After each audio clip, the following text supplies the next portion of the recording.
All right, friends, I am so excited for who we are inviting back on the show today. I'm sitting here with my friend, Dr. Sasha Shilcutt. Thank you so much for being back on the show. Oh, I'm so excited. I love talking to you. It's like just chatting for an hour or 30 minutes with a friend. And I just love catching up and seeing your beautiful face, not just on Instagram, but in real life. In real life. I love getting to talk to you. We were just talking about all that's happened since the last time we talked, and I love what you do, and I love the example that you're setting for so many of us, and for me in particular. And so I'm really just glad to have another chance to talk. Well, thank you for having me on. I'm excited to be here. Okay, so for women who haven't gotten to meet you yet, and by the way, so you've been on the show before, but we're going to link to that in the show notes so women can go back and listen. But for women who haven't gotten to meet you yet, can you tell us who you are, what you do, and a fun fact about yourself?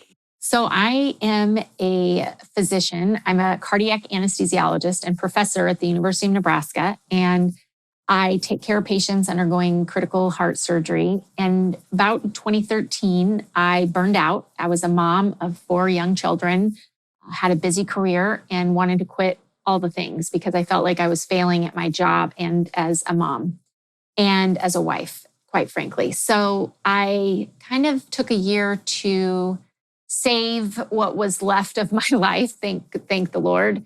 And through that, I realized that I couldn't be the only woman who had a career and was trying to raise a family and feeling this way. So I started a community that grew to thousands and thousands of women. And I wrote a book, and I have a podcast. I lead events for women, mostly women physicians, but now it's really grown to be all women because it really doesn't matter what you do in life. You probably are struggling with similar things that I have struggled with. And I love leading my company, Brave Enough. I love just encouraging women to be authentic and go through whatever they're going through at each stage of life by reaching out to other women and having that network and going through life together. And a fun fact about myself is most people don't realize that I don't watch television and I have zero information on pop culture, something my kids tease me about all the time because they're always talking about somebody, some musician or some new show. And I just smile and nod like in the operating room when people talk about it. Like I know what they're talking about. But probably the last show I watched like routinely on television was like Little House on the Prairie. Oh my. Okay, so I have to know, clueless. Like, what do you do? Like you get home from work at the end of the day, your kids go to bed. Like how do you unwind at night? I love to read. So I'm a huge reader and I read a lot. But I think it's like from my childhood, honestly, because my husband loves television shows and Netflix and we have all the stuff, right? But when I was growing up, we just didn't have we never had cable or anything. We had like 3 channels and we just never watched television, and the television was really never on in our house. And so even if the television is on in my house, it's like a sound that's like a baseline annoyance for me. So, but I'm the only person in my family that feels this way. So I have to have like major boundaries. I am the outlier for sure. But what it has led to is I am clueless. Like people are like, oh my gosh, this celebrity couple broke up. And I'm like, who is that? Like, I honestly don't know. It's just funny. It's something that people tease me about all the time. I love that. That is, I absolutely love that. That's amazing. Okay, so speaking of boundaries, you mentioned that briefly. You have a new book coming out, and it's called, I have a copy of it here, but it's called Brave Boundaries, Strategies to Say No, Stand Strong, and Take Control of Your Time. Mm-hmm. And boundaries has, I would say over the last 4 years, become this really, really important word for me because I think for a really long time I didn't have any, and I didn't know that I could, and I didn't know that I should, and then I didn't realize that for the longest time that's why I was like, parts of myself were getting kind of pulled away without me giving them away, like I just felt depleted a lot and frustrated and kind of resentful. And boundaries have just been this like really empowering thing for me. And so I'm so glad that you wrote this book. And I just want to pick your brain on all things boundaries, because especially with all that you have going on in life, like I know that you have to have you have to decide what doesn't get to come in order to make room for the things that do. Mm-hmm.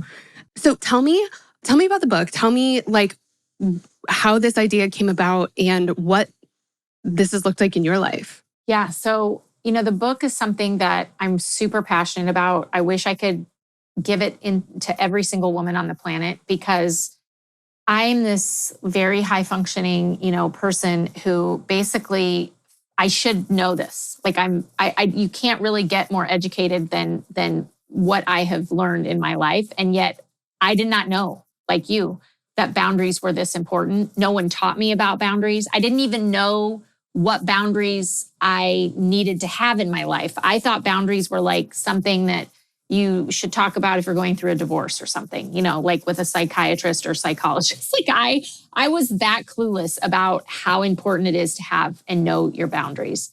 So I'm really passionate about this because basically, if you are, and I don't know any woman who's not, if you are a caregiver or you are someone who takes care of people, whether that is your spouse, your kids, your family, your patients, your clients, you're a teacher, if you are a woman who actually cares about other people, boundaries are the most important thing that allow you to live your priorities.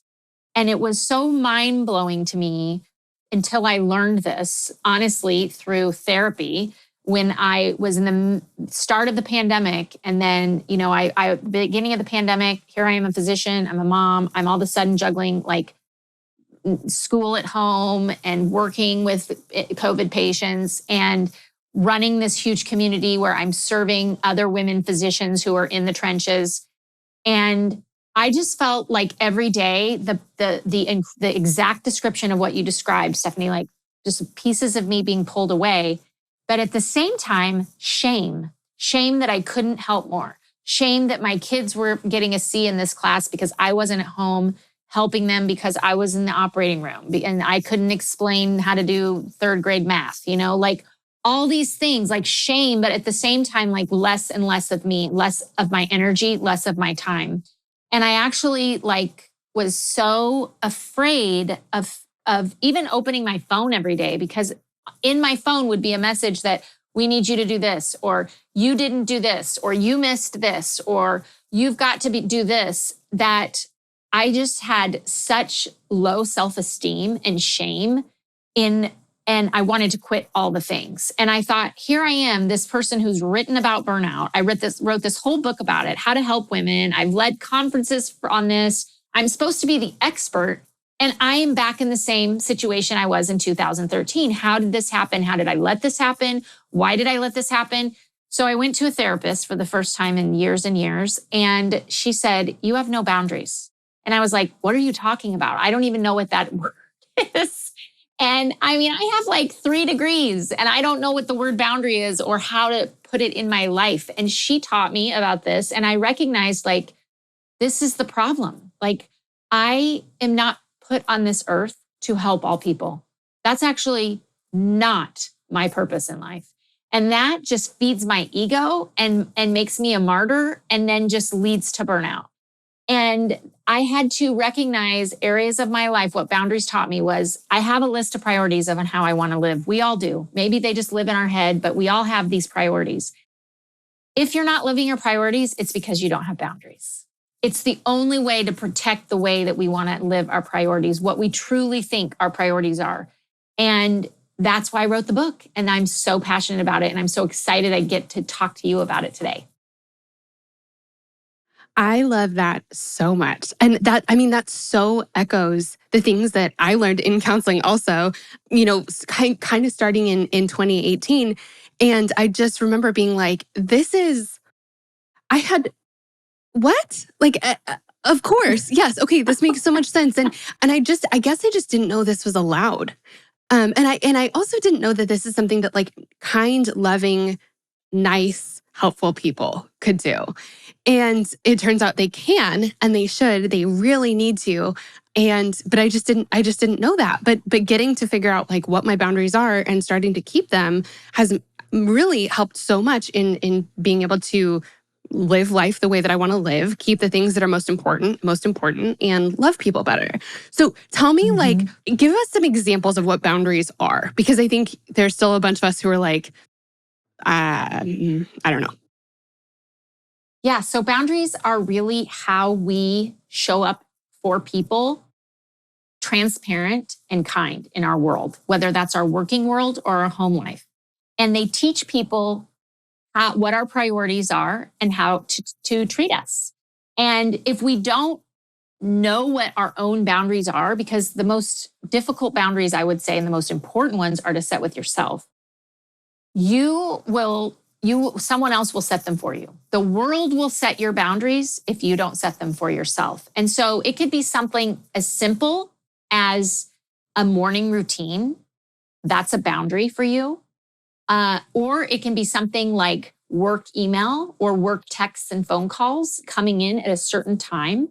And what it does is it puts the responsibility on you and empowers you to set your boundaries for other people instead of expecting people to read your mind or know that you've had a really hard day or know that, on Tuesday night, you might be at home watching Netflix and someone calls you with a work question. And you're like, well, I'm at home. I'm in my pajamas. I can answer the call.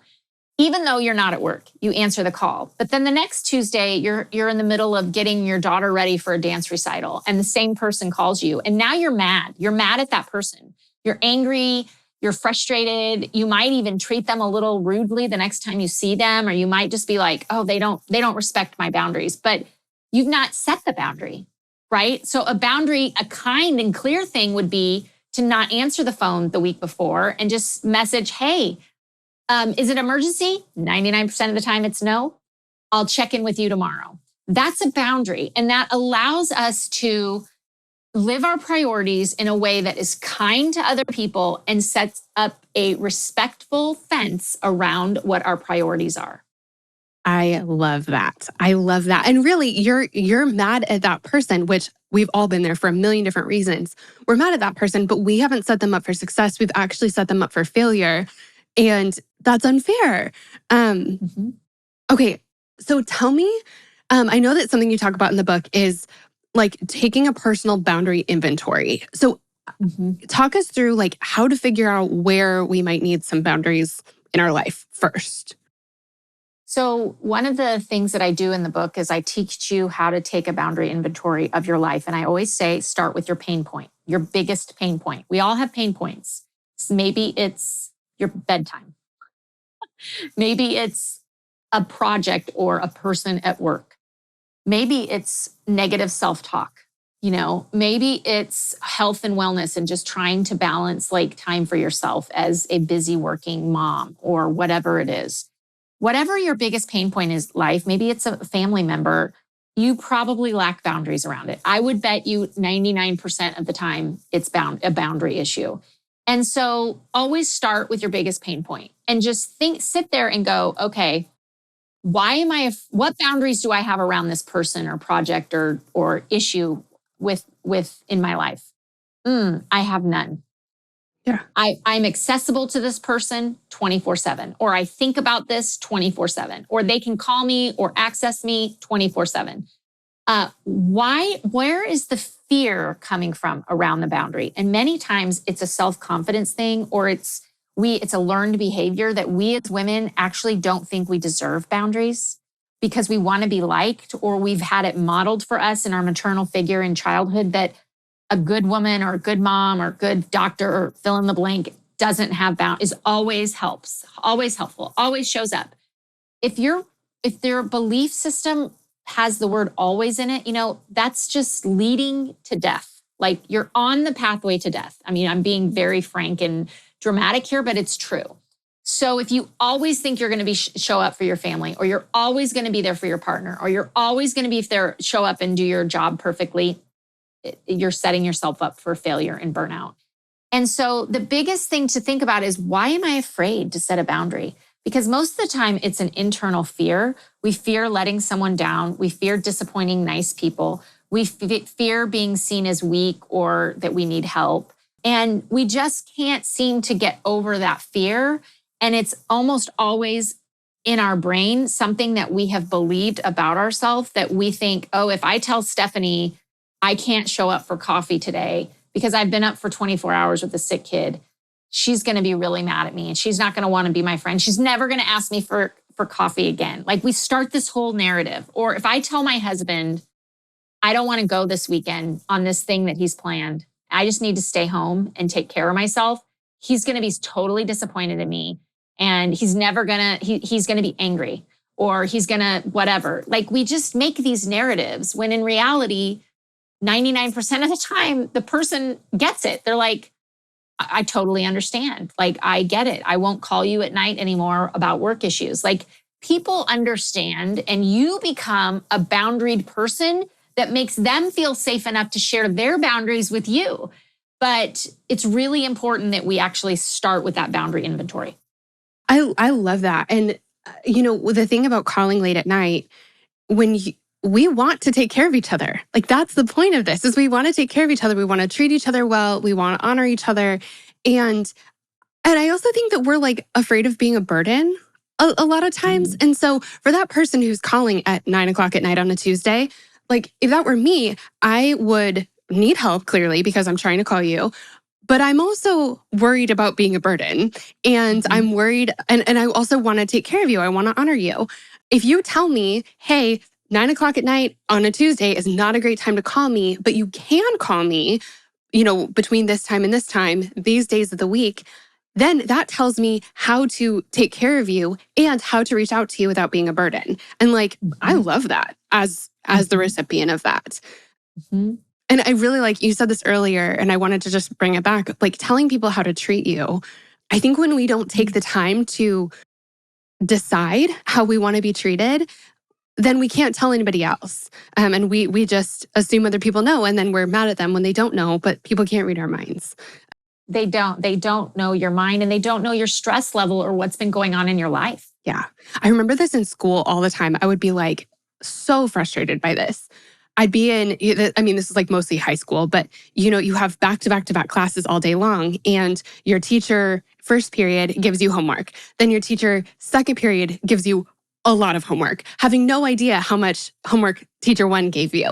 And that goes on all day long until it's just stacking and stacking and stacking. And there's not like, it feels like your boundaries are being kind of infringed upon because you're being asked maybe more than you can give. But those teachers don't have a responsibility to talk to each other and be like, well, how much homework did you assign? But that's really how it is in life. It's like, well, your patients haven't checked in with your kids to see if they need you today. That's not their job. It's your job to say, hey, my kids are more important than my patients, or this patient is, for you, it really is a life and death thing. And so you're like, this is an actual emergency. My kid just needs some help with homework. He can wait. This patient literally cannot. But that's your job to kind of weigh. Yes. Yeah. And I mean, perfect example of my day yesterday. Like I was at the hospital all day and the emails just kept coming. And instead of following a boundary where I just didn't read them, I was reading emails throughout the day. And all it did was increase my anxiety level and increase my, like, I've got to answer this email. I've got to answer this email. Oh my gosh. So I get home around 5:30 and now it's dinner time. I haven't seen my family all day. And instead of engaging with my family, I'm thinking about my inbox, right? I'm thinking about the questions and the answers.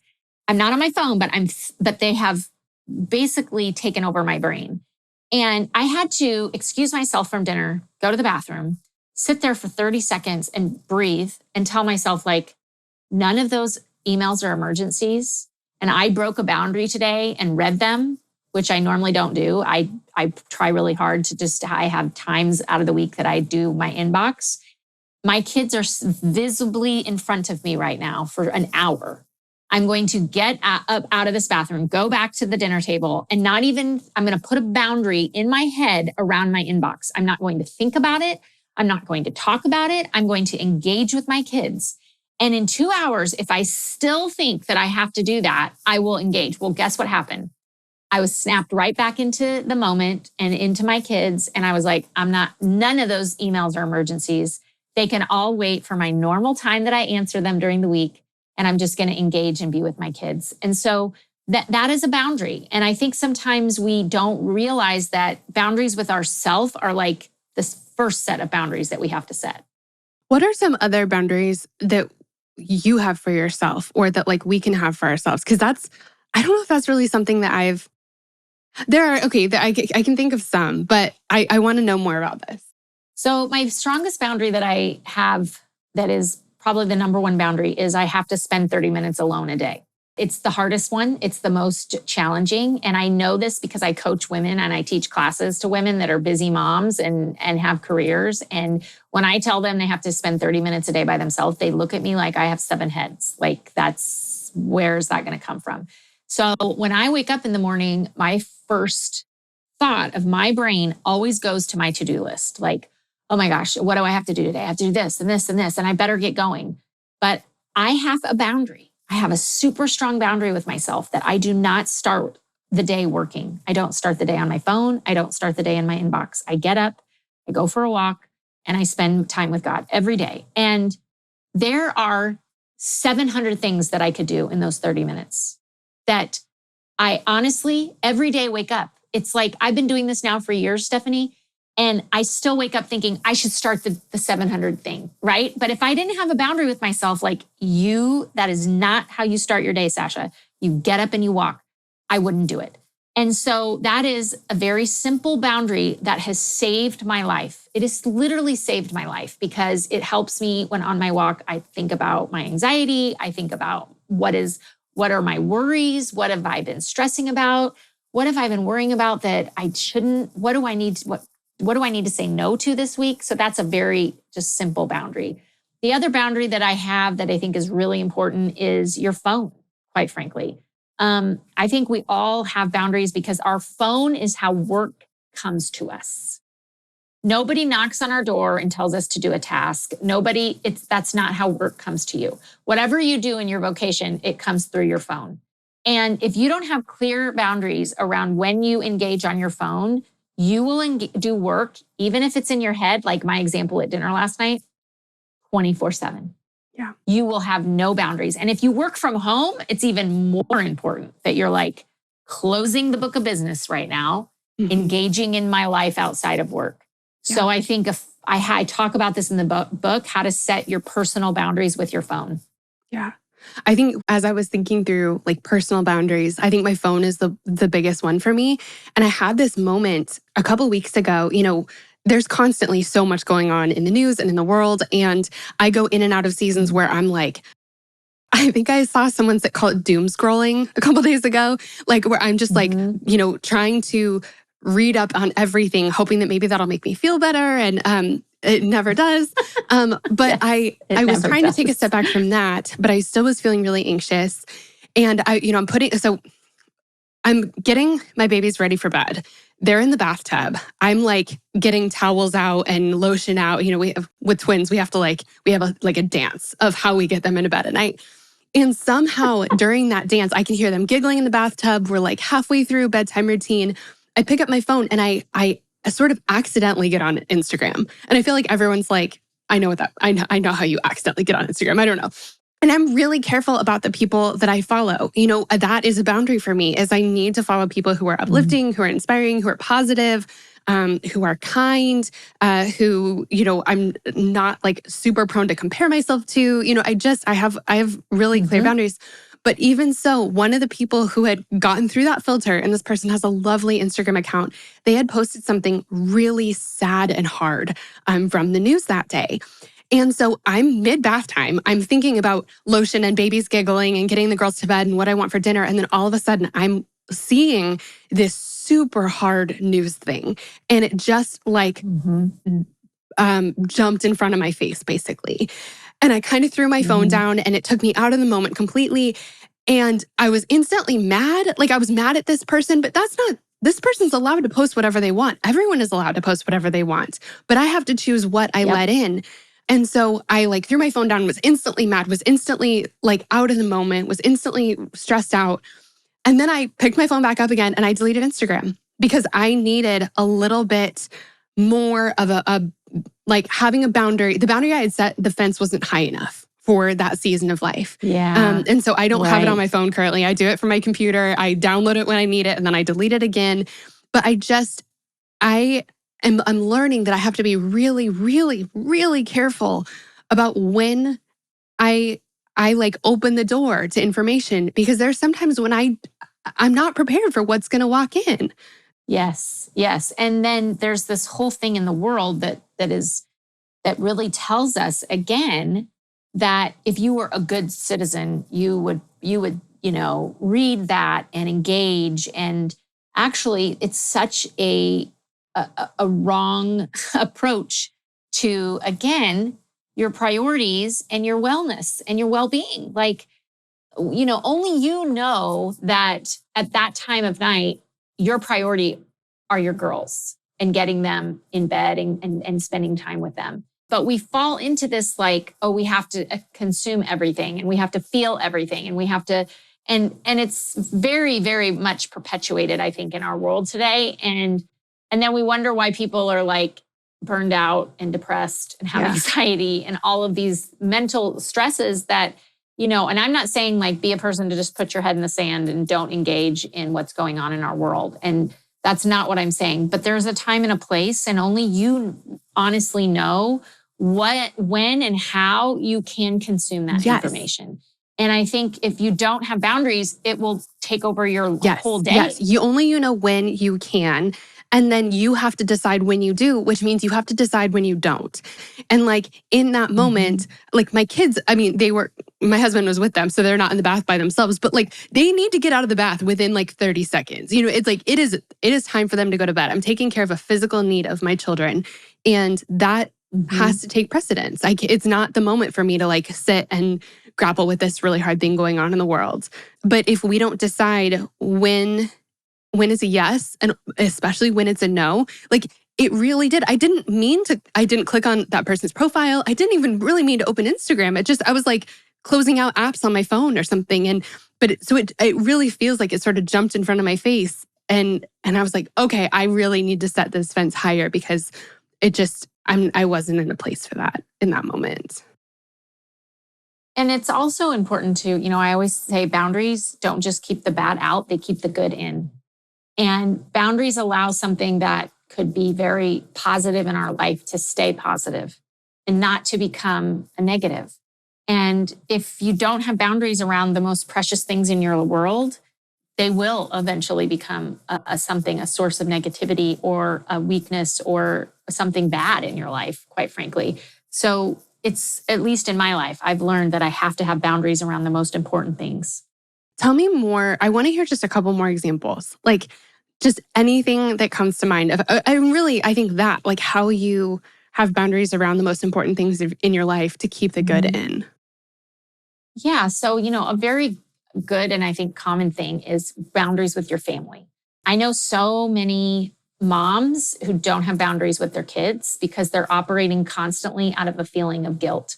So I see this a lot in women that work outside of the home. They just feel like when they're at home, they're trying to make up for lost time, that they've been away or they've been working. And so they have zero boundaries for their kids. So their kids are allowed to interrupt them, come in all spaces, stop what they're doing. They prioritize their kids above their own health, which is the most dangerous thing to set actually as an example for your kids. And they just have no boundaries with their kids.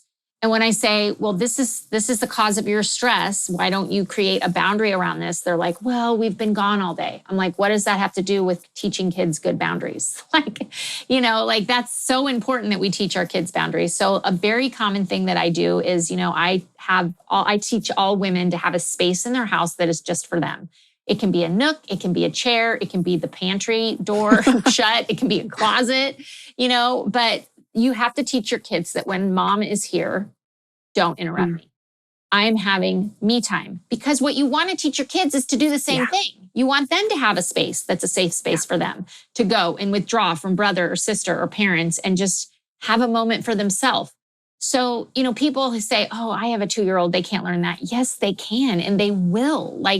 I have taught this to all my kids. I have a little area in my house that if they see me sitting there, they know, do not approach unless you're hemorrhaging. You need to be taken to the hospital. Do not approach mom, and it just allows you to have boundaries. Another thing is boundaries with our extended families. A lot of people feel like they have to go to every birthday party, every family gathering, every whatever. And they don't have boundaries with their extended family. And it causes a lot of conflict between you and your partner if you're married. And it can be very difficult and challenging to set boundaries around our extended families. But if you don't do that, again, you're just setting yourself up for conflict. I always say clear is kind. So for example, we all have people in our families that we may not gel with, that may trigger us to have negative thoughts or behaviors. And a lot of times we don't realize that we have power over that to just walk away or just set a time limit. So I will say, like, we're going to go here for an hour, or we're going to go here for 2 hours. Or if this person starts talking to me about this political thing that I have zero desire to delve into conflict talk with, I have it in my power to say, I'm going to actually go take a little walk, or I'm actually going to go in and check on who so-and-so and not feel bad about it. Like, not feel guilty that you don't want to listen to Uncle Ed talk about whatever political tyranny he's on today. So these are kind of boundaries that we have to give ourselves permission and awareness to set. But I always say a boundary that lives in your head is not a boundary. You have to express it to others. So make sure that you're saying, family, I'm going to do this today. Or family, I need you to give me this time. Or family, when Uncle Ed does this, Mom may walk away for 10 minutes. Everything's fine. I'm just taking a breather. So you have to express those boundaries. I feel like you have such a better relationship with Uncle Ed too if you're not having those conversations with him. Like that, having that conversation with him is not a requirement for a good relationship. It's just not. And Correct. So if you guys can Correct. if you decide this is not one of the people that I'm going to engage with on this topic, and you set that boundary, then you can talk to him about his grandkids, or, you can talk about the weather or pickleball that he's picked up, or, just whatever the thing is. And you can actually bond over something. And that wouldn't be possible if you're sitting there, arguing. Well, and we also have this is another common belief that leads to zero boundaries is you should be able to talk to every single person about everything and be fine. No. Again, you are not meant to be on this earth to please all people or like all people or serve all people. That's actually not the point of your purpose. And you're not going to. There's just going to be some people that you don't enjoy spending an hour with, and that's okay. It's fine. So you have to kind of get this in your brain to say, who and how do I want to put boundaries around this interaction? And then be kind and clear about it. Yeah. Something that's two things that have helped me. One is sometimes replacing the word boundary with rule. I'm a rule follower. I like rules. My husband is the opposite. So he'd be like, I'm not setting rules. I'm not keeping rules. But I just sometimes that word just helps me come up with new ideas. I'm setting a rule for myself. Also, setting it ahead of time is the only way I can do this, because I am the queen of I want to. I mean, the girls in our community know this so well because I've talked about it so much. But do you want to come here and do this thing? Yeah, absolutely. 1, because it sounds fun. 2, because I like you. 3, because I want to make you happy. And then I totally haven't considered any of the other things going on in life. And therefore, I'm overcommitted and angry about it. And the people who need me most don't get me because I've said yes to this thing. That's an example. Or going into a family situation, if I don't think about it ahead of time, then all of a sudden I'm knee deep into a conversation about when I'm going to have kids with Aunt Susan. And Aunt Susan is just telling me that by the time she was married, she had 7 of them and that I'm really behind. And Aunt Susan's not someone I want to listen to anyway. And so if I can think ahead of time of I don't want to talk about my fertility at this family function. I just don't. And so if I can think about that ahead of time, I can think of what I am interested in talking about is what I'm doing at work. So if someone brings it up, I'm going to pivot to work. And therefore, I am prepared when that moment happens. Or another thing, especially with schedule, that I've really had to train myself to do, which I'm still not great at, is to say, let me check my calendar before I say yes to something. And just that pause, thinking about it ahead of time, making the rule for myself that I don't say yes to something right away. I have to my response will be, I need to look at my calendar. Gives me the breath I need to make the decision I want to make. But I just need to make some of those rules for myself or some of those boundaries ahead of time, because then I don't feel as blindsided in the moment. I'm not good at boundaries in the moment if they're not decided ahead of time. Does that make any sense? Correct. 100%. And it's just being very intentional with where you put your energy and your time. And again, if you're not intentional, you can't really be surprised that you're living in a world of overwhelm and overfunctioning. And, overfunctioning to me is the new self-harm. It's we have all these people that are just over functioning in our world. And then they're like, well, this is what I'm supposed to be a good whatever. And it leaves people at their worst for the people that matter the most to them. And then they wonder, like, why can't I do this? And so I think it's really important that you do exactly what you described, is you're really intentional and think ahead of time. And, I like to do this on Sundays. On Sundays, I look at my calendar and I go, where am I missing boundaries in this calendar, in this week? And many times things have slipped through that I know by the time I get to Thursday, I'm going to be exhausted. I'm not going to be able to do that. I need to set a boundary and actually email that person and say, no, I can't show up, or I'm not going to be able to show up. I apologize and say, I have too much on my plate this week. When you start doing that intentionally every week, those become less and less, because you open up spaces, because you learn, like, I'm going to need more space. I'm going to need more time. I'm going to need more energy on this day or that day. But again, if you're not intentional with it, other people will just set the priorities for you. I have a girlfriend that says, no plans are plans. And so she's like, you look at a weekend and you have nothing on the calendar, like, well, though you have plans. So if someone says, are you free? You can say no, because you have plans to do nothing. I have a really hard time with that. Like, it feels like if I have anything left in my cup or my schedule and I don't give it away, it feels like, I don't know, it feels so selfish, honestly. And so how do we, like, if you're thinking about a cup of water and you're pouring it out and pouring it out and pouring it out, like, where's the line, or how do we figure out what it is for us between I have some left and I still have some to give versus I have some left and I need to keep that for me? Yeah. Well, I think the older and the more, that we age, the more things get put on our plate if we're not really intentional and careful. And I think if you are operating at a 20% level, like a 20% charge, right? Like, you're right on the line of red. I don't think that's how we are actually meant to live. And yet what we do oftentimes is, when we are at 80% charged, we take on more and more and more. And we don't anticipate life. I always say, have the trauma room ready. And what I mean by that is, we have a trauma room at every level 1 trauma center, actually has a room set up for a trauma to come in at any minute. Now, it's really expensive to keep that room set up.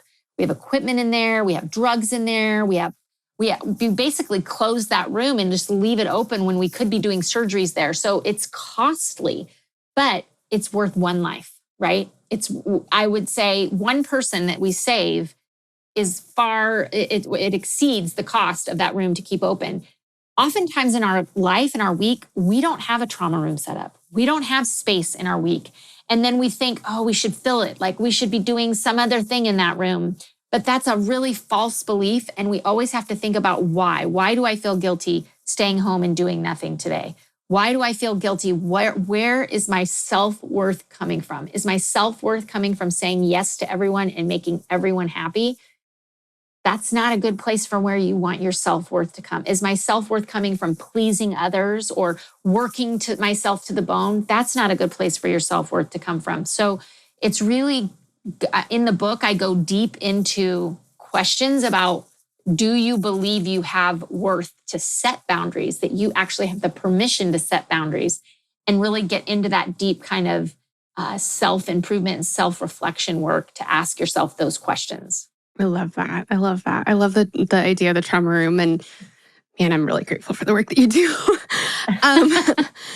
So I meant to ask you about this sooner. You talk about kind versus restrictive boundaries. Can you tell us, tell me the difference between those?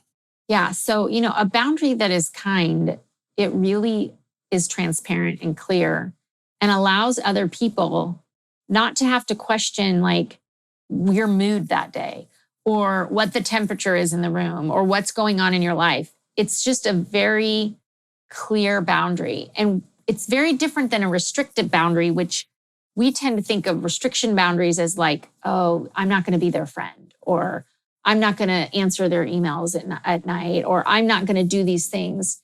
And if you just reframe it and you realize how kind boundaries are, and that it's really about you. It's not about the other person, that you're just trying to protect your and live your priorities.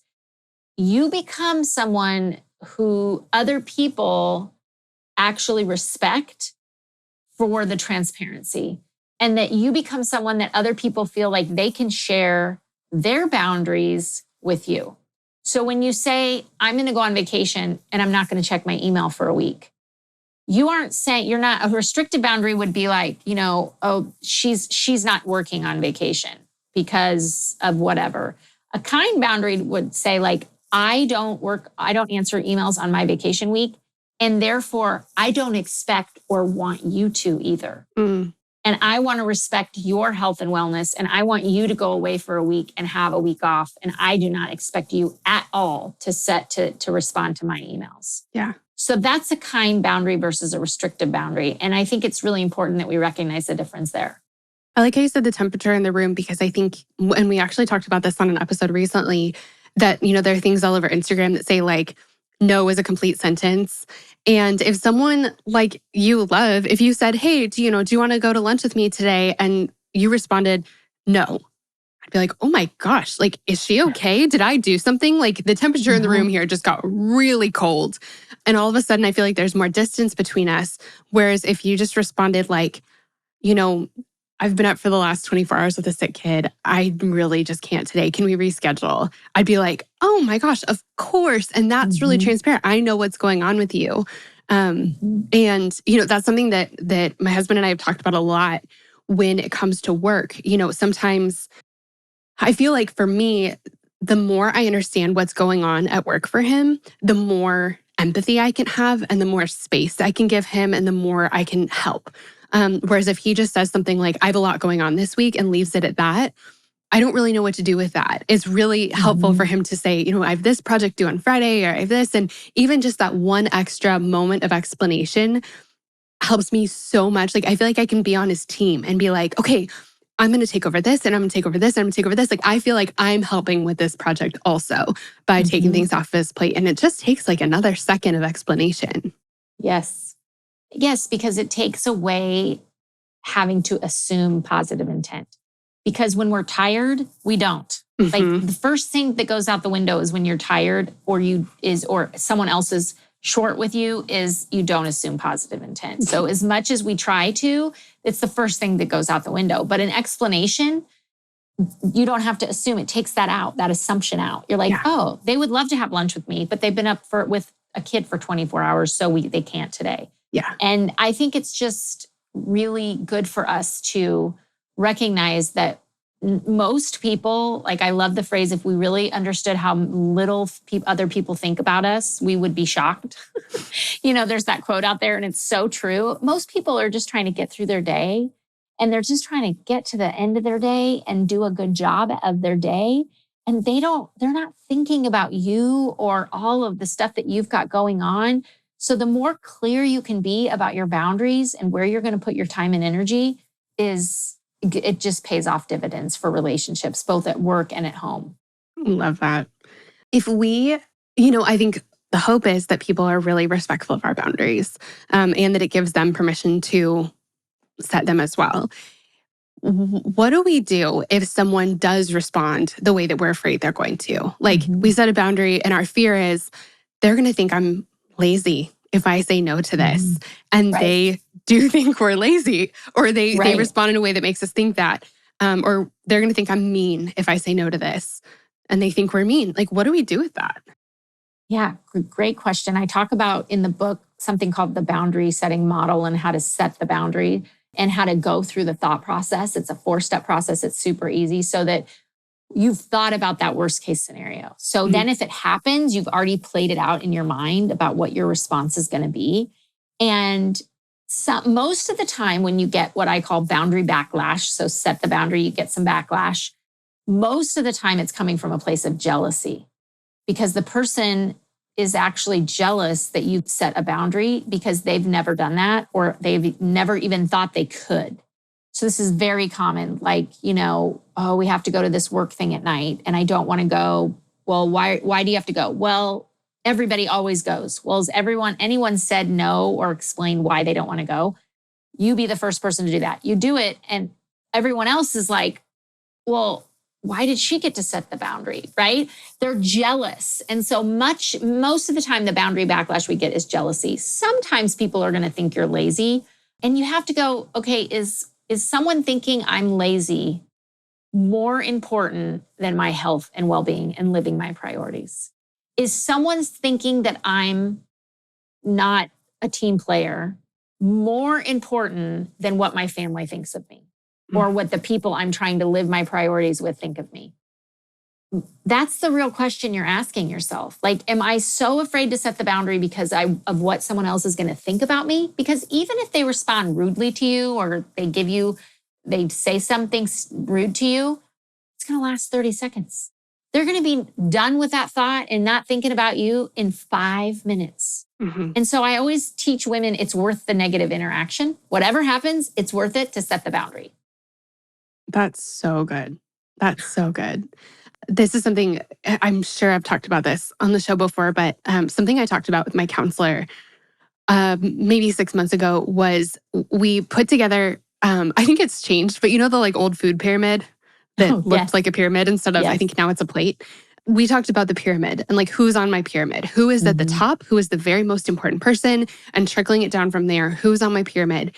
And I've said this a bunch, but this has been so helpful for me. It feels really cruel to like rank your people like that.